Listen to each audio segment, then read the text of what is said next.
I gave you my heart.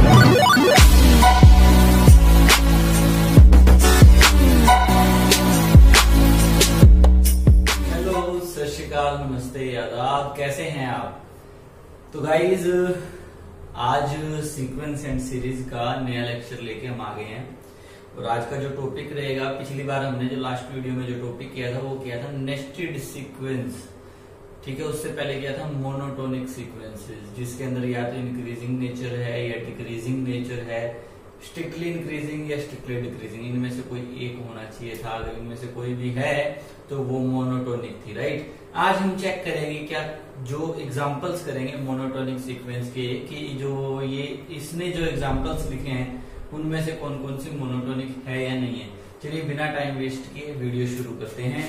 So first example यहाँ पे कहता है प्रूव दैट, आपकी स्क्रीन पे आ रहा होगा, prove that the sequence whose nth terms are given below, जिसके nth टर्म आपको दे रखे हैं, ये nth टर्म दे रखे हैं, ध्यान से समझना। which of the following are increasing और decreasing, तो बताइए इनमें से कौन सी इंक्रीजिंग या डिक्रीजिंग है।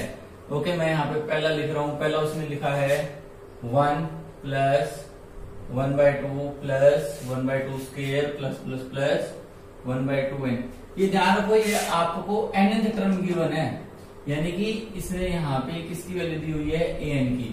तो an की वैल्यू ये पूरी है, पूरी की पूरी वैल्यू किसकी है, an की।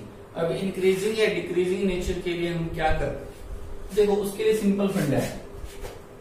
हम ये चेक करते थे, अगर an प्लस 1n, यानी कि an से आगे वाली जो टर्म है, an प्लस 1 जो टर्म है, अगर वो छोटी हो रही है, यानी an बड़ी है और वो छोटी हो रही है, तो वो डिक्रीजिंग है, तो वो मोनोटोनिक है। या an से आगे वाली टर्म छोटी भी हो रही है लेकिन बराबर भी रहती है, तो ये तो स्ट्रिक्टली डिक्रीजिंग था, ये सिंपल क्या होता था, डिक्रीजिंग। या an क्या रह जाए, छोटा रह जाए, an छोटा हो किससे, an प्लस 1 से, तो वो क्या था, इंक्रीजिंग, और स्ट्रिक्टली इंक्रीजिंग था ऐसा, राइट। an तो अगर एक ऑप्शन ये भी था an बड़ा छोटा हो या बराबर हो किससे, an प्लस 1 से, तो उस केस में क्या था, इंक्रीजिंग। अगर इन चारों में से कोई भी एक नेचर होगा ना, तो वो मोनोटोनिक होगा। यानी हमने ये चेक करना है बेसिकली कि an प्लस 1, यानी कि जो आगे वाली टर्म है, इस an से जो आगे वाली टर्म है वो बड़ी या छोटी होनी चाहिए, बड़ी या छोटी होनी चाहिए या बराबर होनी चाहिए। अगर बराबर होगी तो हम एक आधी टर्म और निकाल के देखेंगे, क्योंकि इंक्रीजिंग या डिक्रीजिंग होना चाहिए। तो उस केस में अगर हमने ये देखना है बस an और an प्लस 1 में रिलेशन क्या है। देखो, अगर an प्लस 1, अगर मैं कहता हूं कि an प्लस 1 बड़ा आया an से, तो इसको मैं प्रूफ कैसे करूंगा। इसको प्रूफ करने का एक ही तरीका है, an प्लस 1 में से an को माइनस करो, और अगर ये डिफरेंस किससे बड़ा आ जाए, 0 से, तो इसका मतलब तो यही है ना कि इस केस में an प्लस 1 बड़ा है किससे, an से। यानी कि an प्लस 1 और an में रिलेशन कैसे चेक हो सकती है, उन दोनों का डिफरेंस देखो, वो छोटा आ रहा है बड़ा आ रहा है 0 से। अगर वो 0 से बड़ा आ रहा है छोटा आ रहा है, जैसे यहाँ पे इनका डिफरेंस जो है वो 0 से बड़ा आ रहा है, तो वो इंक्रीजिंग है, राइट। तो हमने क्या करना, हमने बेसिकली इनके डिफरेंस पे फोकस करके हम बता सकते हैं कि इन चारों में से कौन सा सिंबल शूट करेगा, और जो सिंबल शूट करेगा हम उसके हिसाब से उसका इंक्रीजिंग या डिक्रीजिंग नेचर बता सकते हैं। ओके, तो हम लोग पहला एग्जांपल देखते हैं, लेट मी रफ इट, इसको रफ कर देते हैं। सो आपको यहाँ पे an दे रखा है, तो हमें an के साथ साथ क्या चाहिए, हमें चाहिए an प्लस 1, राइट।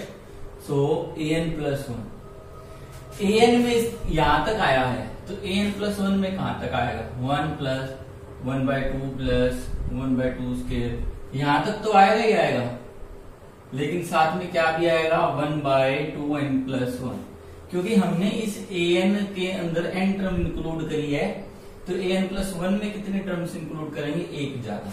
अब हम डिफरेंस कैलकुलेट करते हैं। Now we calculate an plus 1 minus an, यानी कि इसमें से ये माइनस करेंगे, इसमें से ये माइनस करेंगे, देखो ये सारे कैंसिल होते जाएंगे, सिर्फ क्या बचेगा, 1/2 की पावर n प्लस 1, ठीक है। अब क्योंकि ये देखो मोनोटोनिक सीक्वेंसेस हैं, सीक्वेंस की टर्म है ये n टर्म, ठीक है। अब अगर मैं बात करता हूँ सीक्वेंस है, तो उसमें जो n है वो कहां से पुट कर सकते हैं, ये जो n है, सीक्वेंस का डोमेन क्या होता है, natural number, where n is from naturals. अगर आप नेचुरल्स पुट करते हैं देखो अगर आप क्या करते हो, एन की जगह क्या पुट करते हो, नेचुरल्स पुट करते हो। तो नेचुरल पुट करोगे तो यहाँ पे जैसे 1 पुट करोगे तो 1 बाय समथिंग, ये हमेशा पॉजिटिव रहेगा, ठीक है। For n belonging to natural 2 की पावर n+1, कभी नेगेटिव तो नहीं हो सकता ना, क्योंकि 2 खुद पॉजिटिव है, पॉजिटिव की पावर जो मर्जी करते रहो पॉजिटिव ही रहेगा। इज ऑलवेज ग्रेटर देन 0, कब, ये हमेशा किससे बड़ा रहेगा, 0 से बड़ा रहेगा। For n belonging to natural, अगर ये पॉजिटिव है तो 1 बाय इसका रेशियो भी क्या होगा, सो इट इम्प्लाइज 1/2n+1, ये भी कैसा रहेगा, पॉजिटिव रहेगा, राइट। ये अभी आपका आंसर क्या रहेगा, क्वेश्चन, क्योंकि ये 0 से बड़ा है तो उसका रेसिप्रोकल भी 0 से बड़ा ही रहेगा। जैसे पॉजिटिव 2 है तो उसका रेसिप्रोकल क्या है, 1/2, वो भी क्या 0 से बड़ा ही है, तो ये आपका 0 से बड़ा रहेगा। यानी कि an+1 माइनस में an, ये बराबर तो था 1/2 की पावर n+1 के, लेकिन ये खुद टर्म किससे बड़ी है, 0 से। यानी कि मैं यहां से लिख सकता हूं ना, an+1 माइनस an किससे बड़ा आ गया, 0 से। अब an को उधर ले जाओ, इसका मतलब तो ये हुआ, तो इसका मतलब an+1 यानी आगे वाली टर्म पीछे वाली टर्म से बड़ी होती जा रही है, तो इसका मतलब ये कैसी सीक्वेंस है, इंक्रीजिंग सीक्वेंस है। तो क्या ये मोनोटोनिक है, yes it is monotonic, because ये स्ट्रिक्टली इंक्रीजिंग नेचर को रखती है।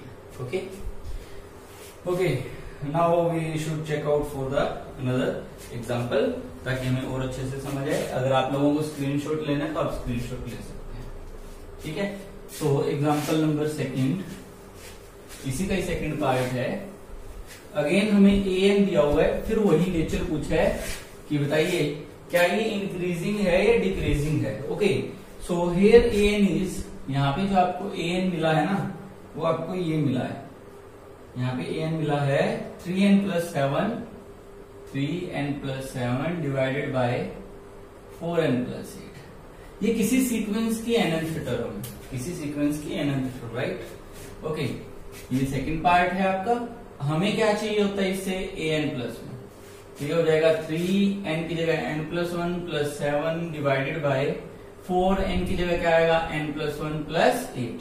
ओके, अब हमें अगेन क्या चाहिए होता है, इन दोनों का difference. It implies an+1 minus an is equal to 3n plus में 3 + 7 कितना हो जाएगा, 10 डिवाइडेड बाय 4n प्लस में कितना हो जाएगा, 12। समझ रहे हो ना, 4n + 4 + 8 12 माइनस में an, what is an, 3n + 7 divided by में 4n + 8। ओके, तो यहां तक आपको समझ आ गया होगा डिफरेंस क्यों ले रहे हैं, ये भी आपको पता लग गया होगा। क्योंकि हम डिफरेंस इसलिए ले रहे हैं कि हमने ये तो देखना है कि आगे वाली टर्म छोटी हो रही है या बड़ी हो रही है, राइट। ओके, इसमें से देखते हैं, इसमें से 4 कॉमन आ रहा है, नीचे वाले में से, उधर वाले में से भी 4 कॉमन आ रहा है।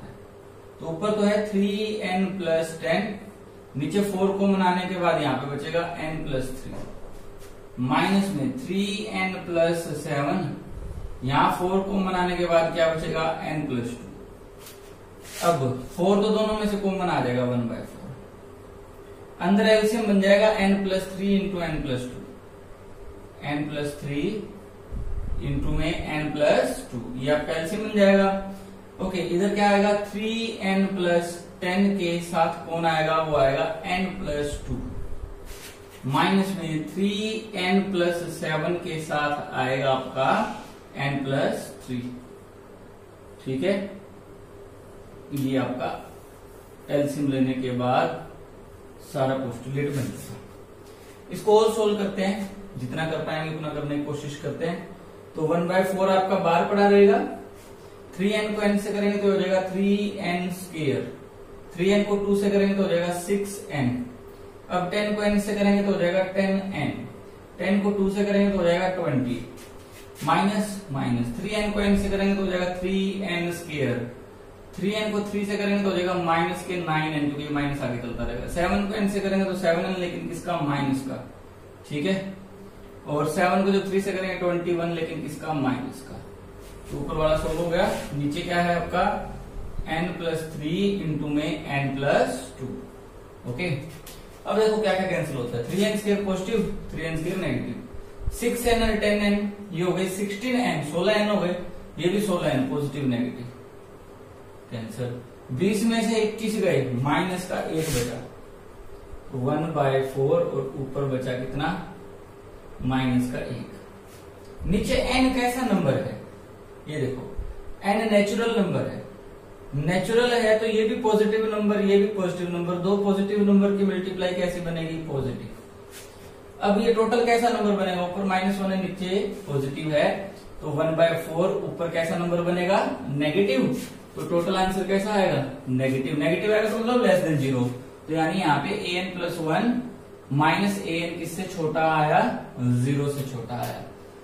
ओके, 0 से छोटा आया तो इसका मतलब an+1 आगे वाली जो टर्म है वो छोटी है किससे, पीछे वाली टर्म से, तो ये यहाँ पे कैसा नेचर रखती है, स्ट्रिक्टली डिक्रीजिंग का। स्ट्रिक्टली डिक्रीजिंग है तो मोनोटोनिक है, yes it is monotonic sequence, जो कि चेक करनी है।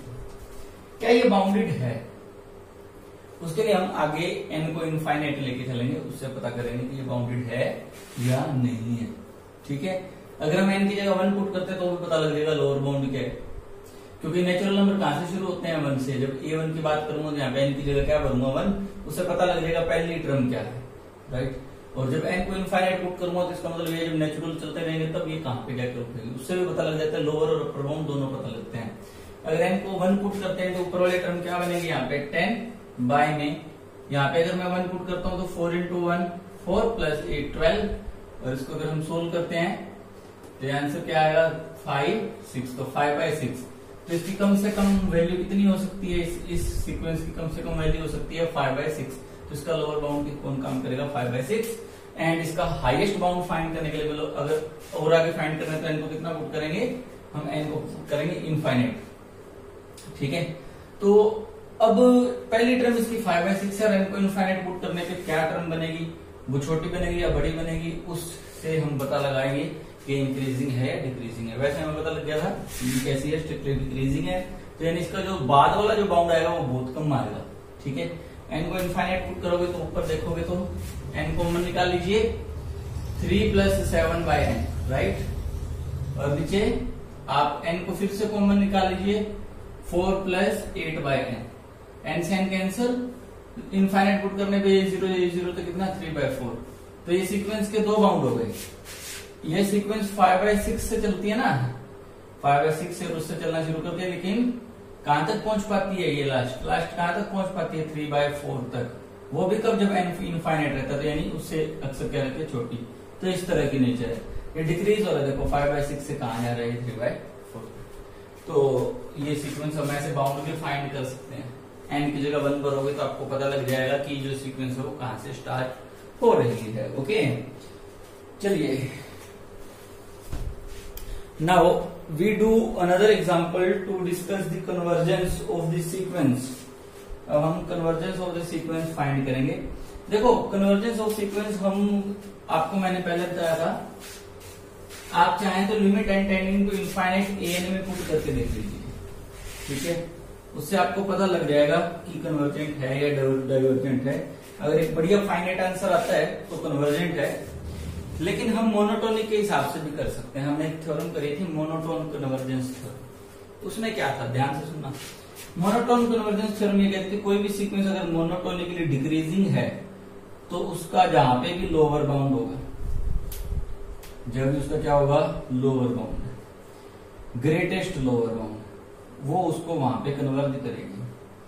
अगर एन इंक्रीजिंग है तो वो सुप्रीमम पे कन्वर्ज करेगी, लेकिन ये कब करेगी, जब वो लोअर बाउंड रखती है और जब वो क्या रखती है, अपर बाउंडेड है, यानी कि मोनोटोनिक हो और बाउंडेड हो। अगर वो लोअर बाउंडेड है तो ग्रेटेस्ट लोअर बाउंड पे कन्वर्ज करेगी, और अगर वो अपर बाउंडेड है तो कहां कन्वर्ज करेगी, ग्रेटेस्ट और लिस्ट अपर बाउंड पे कन्वर्ज करेगी। हम उसी से भी, यानी हम ये अगर पता कर लेना, देखो दो चीजें हैं, मोनोटोनिक और बाउंडेड होते कन्वर्ज होगी। उसने बोला discuss the convergence, converging point निकालने की बात नहीं है। कन्वर्जिंग पॉइंट निकालना हो तो आप लिमिट मेथड ही लगाएंगे, limit n tending to infinite an में पुट करके देखेंगे, उसका आंसर देखेंगे कितना है। लेकिन अगर सिर्फ कन्वर्जेंस पूछा है कि कन्वर्जेंट है या नहीं है, तो उस केस में आप क्या कर सकते हैं, उस केस में आप ये चेक करें कि क्या जो सीक्वेंस दी हुई है वो मोनोटोनिक है या नहीं है। अगर वो मोनोटोनिक है और फिर आप ये चेक करें कि वो बाउंडेड है या नहीं है। अगर बाउंडेड भी है, मोनोटोनिक भी है, बाउंडेड भी है, दोनों है, तो मोनोटोन कन्वर्जेंस थ्योरम के हिसाब से वो कन्वर्जेंट। मोनोटोनिक नहीं है, अकेली बाउंडेड है, तो कन्वर्जेंट नहीं होगी। मोनोटोनिक है, बाउंडेड नहीं है, तो भी कन्वर्जेंट नहीं होगी। दोनों होने जरूरी है। यानी हम ये चेक कर लें कि कोई भी सीक्वेंस मोनोटोनिक भी है और बाउंडेड भी है। अगर ऐसा है तो कन्वर्जेंट है। इसी से रिलेटेड पहला एग्जांपल हम देख रहे हैं, ठीक है। मैं ये रफ कर देता हूं।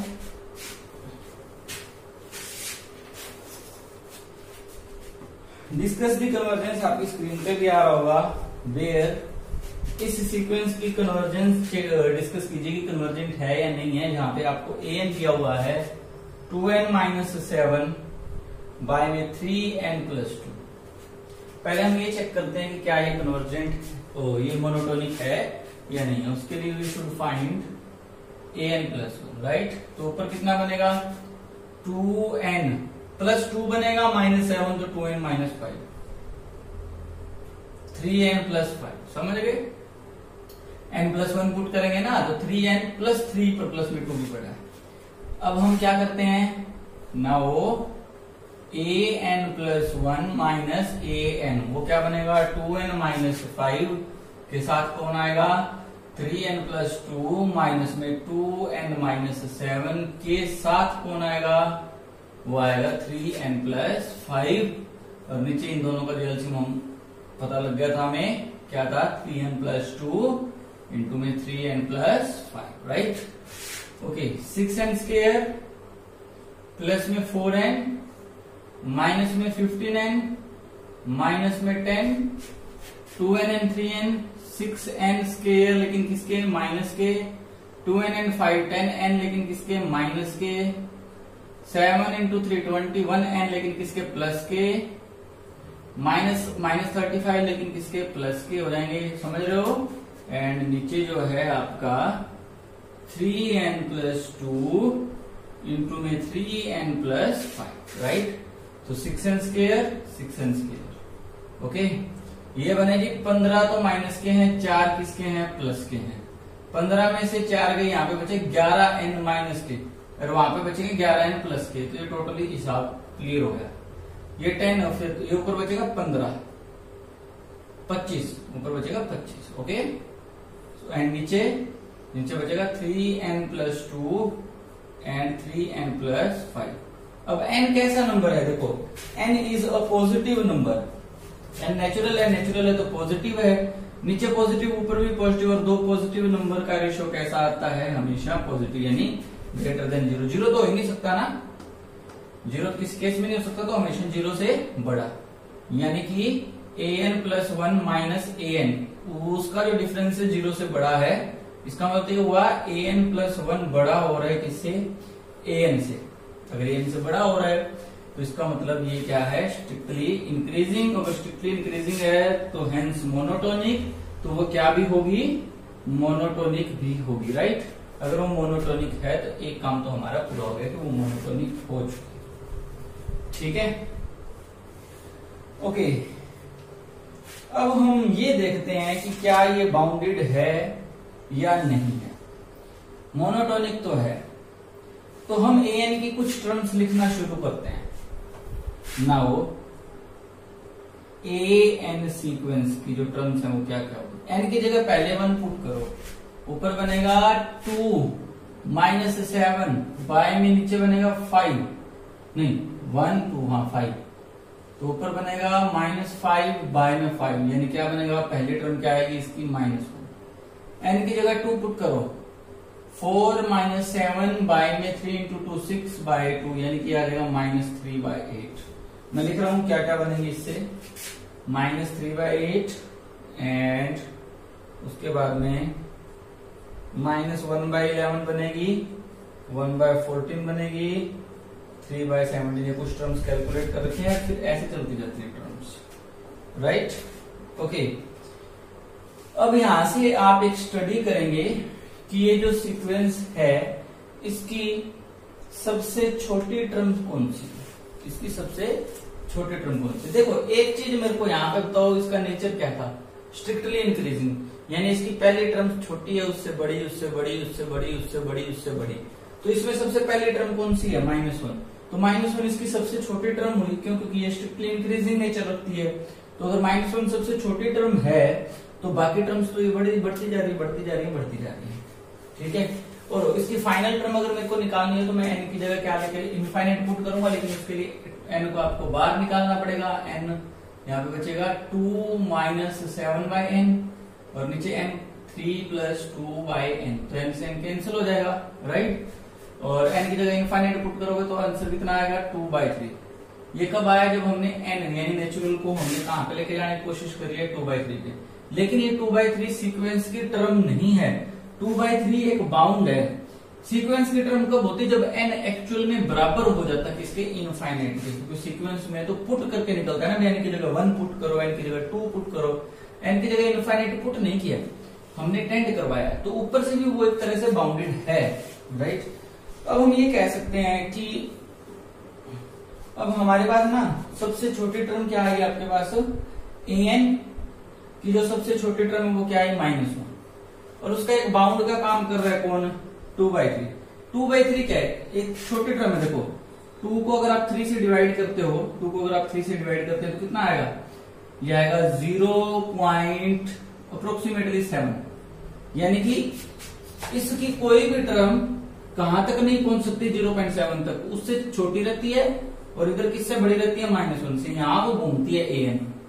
तो बाउंडेड तो होगी। लोअर बाउंड का काम कौन कर रहा है? -1। और अपर बाउंड का काम कौन कर रहा है? 0.7। ठीक है, 0.7 अपर बाउंड है। तो अगर मैं इसको सही बढ़िया लिखूं तो ये 1 भी लिख दूं, क्योंकि जब वो 0.7 को क्रॉस नहीं कर रही है तो 1 को भी नहीं करेगी। सो मैं यहां से लिख सकता हूं ना, now clearly an is greater than equals to -1 and is always less than 1। ये सिंबल आप इक्वल्स का समझिए, क्योंकि -1 उसकी खुद एक टर्म है। तो ये बाउंडेड है, so it is bounded. Monotonic भी है एंड क्या है? बाउंडेड भी है, सो इट इज क्या होगी? Convergent. So by monotone convergence theorem it is convergent. अगर कोई आपको पूछे कि इसका कन्वर्जिंग पॉइंट क्या है, तो मैंने आपको बताया था, आप इस तरीके से निकाल लीजिए। ये इसका कन्वर्जिंग पॉइंट है जहां पे कन्वर्ज करेगी। Limit and tending to infinite, and उसमें पुट करेंगे आप an में, उसका जो भी आंसर आएगा उसका कन्वर्जिंग पॉइंट होगा। ओके, तो ये एग्जांपल हो गया। एक और एग्जांपल देख लेते हैं। तो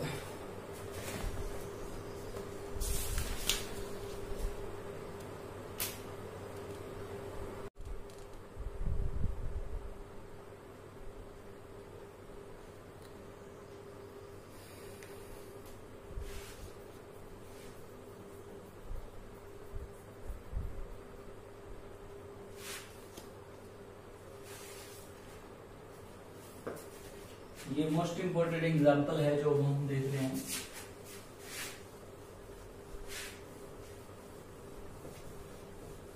स्क्रीनशॉट ले लीजिए, कीजिए, बीच में टाइम दिया जाता है जब तक हम अगली स्टेटमेंट पढ़ते हैं, करते हैं। Okay, so the statement is okay. तो आपकी स्टेटमेंट ये है, prove that the sequence an defined by a1 is equals to 1।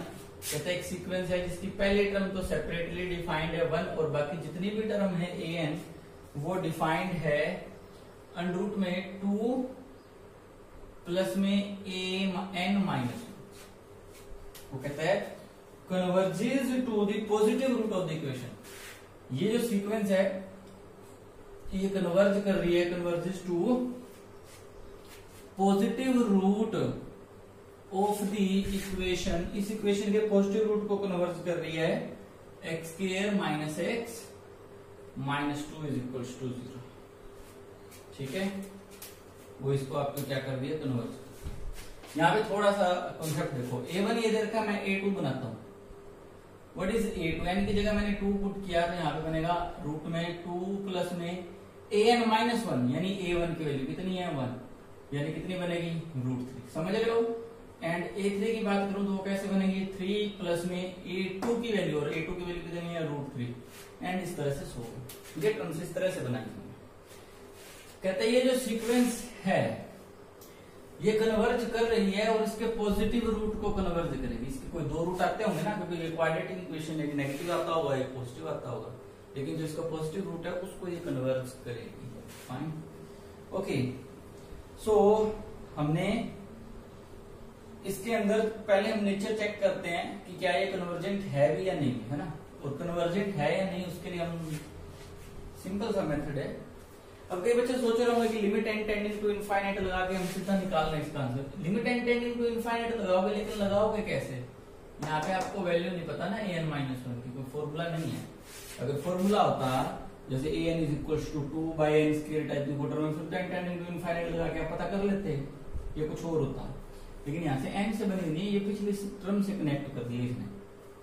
Okay, so a1 उसने 1 दिया, a2 हमने निकाला, a2 की वैल्यू है √3 एंड √3 की वैल्यू कितनी होती है ये बताओ? √3 की वैल्यू होती है अप्रोक्सीमेटली 1.7, अप्रोक्सीमेटली 1.7 और 1.7 किससे बड़ा है? 1 से, यानी 1 कौन है? a1 यानी a1।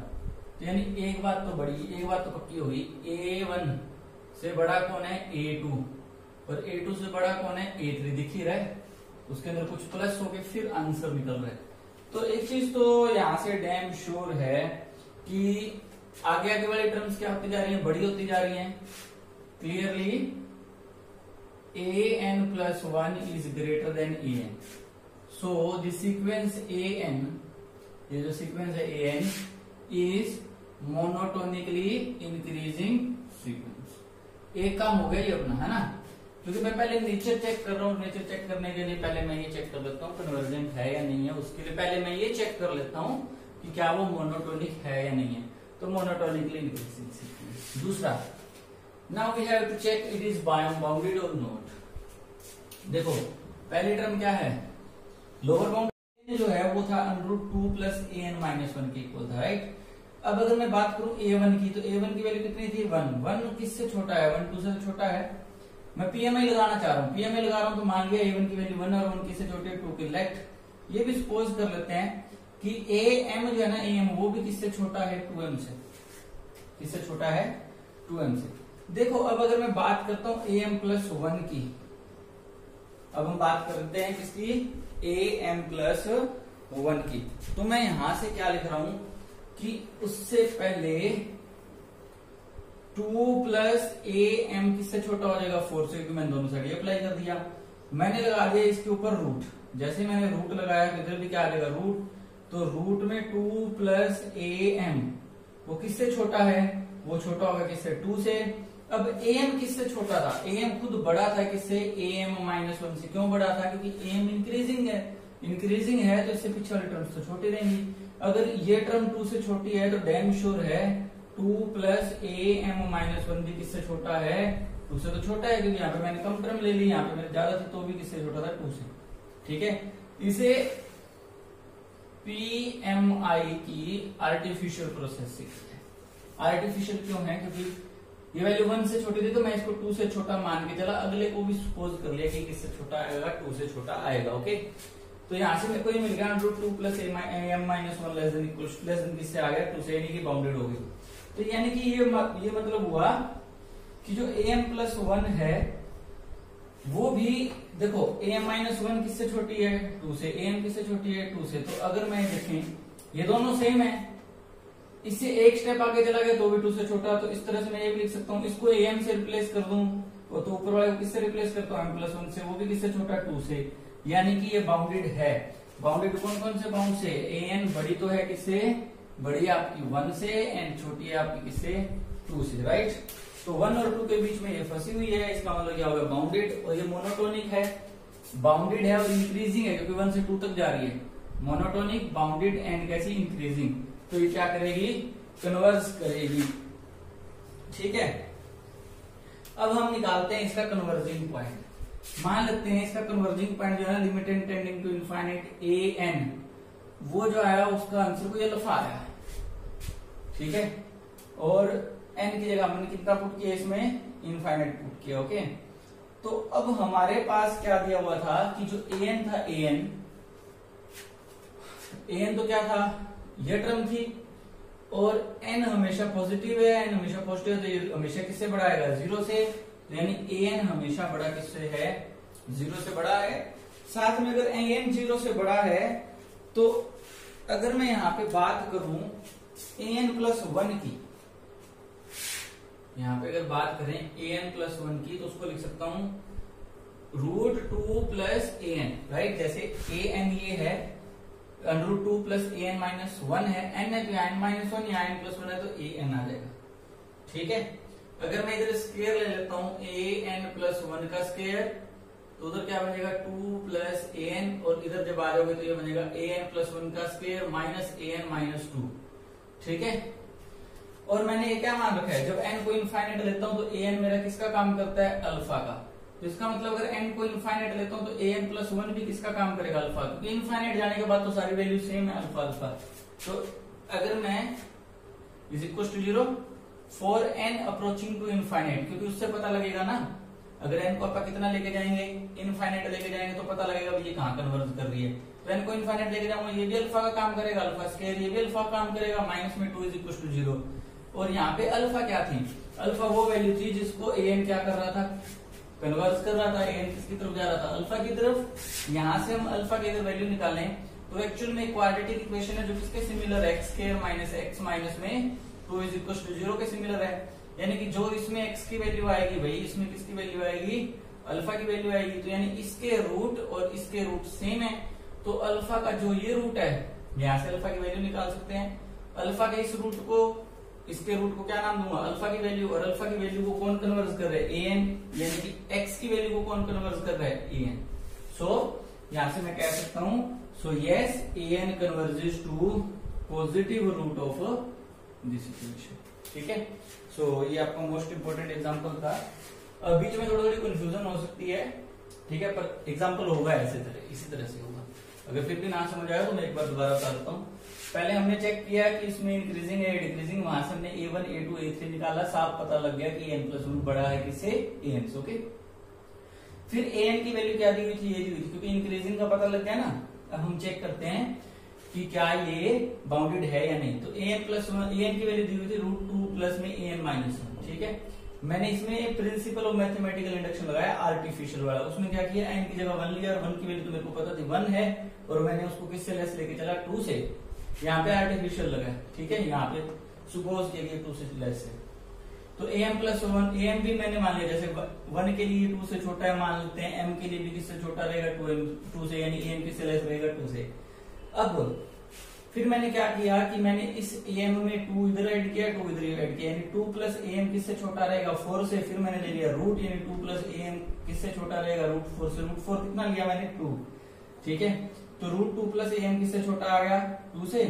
यानी कि am अगर 2 से छोटा तो यहाँ पे am की जगह क्या कर सकता हूँ, am-1, और अगर m को m+1 लेके जाऊंगा तो भी चीज क्या रहेगी, ट्रू रहेगी, यानी कि ये बाउंडेड है, ठीक है। यहाँ पे भी आप कह सकते हो कि am-1 के लिए भी ट्रू है, या am+1 के लिए आगे भी हम क्या कह सकते हैं, ट्रू है, okay.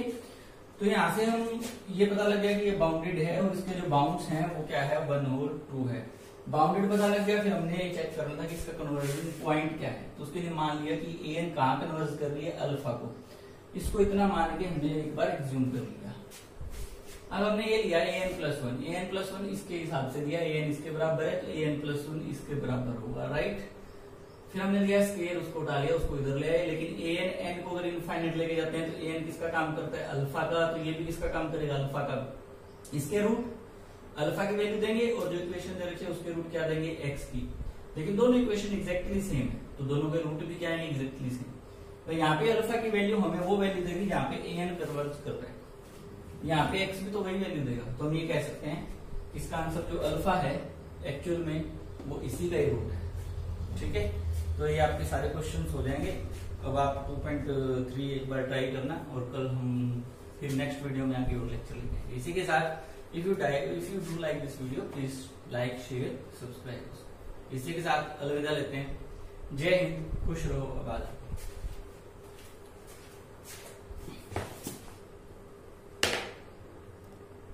I gave you my heart.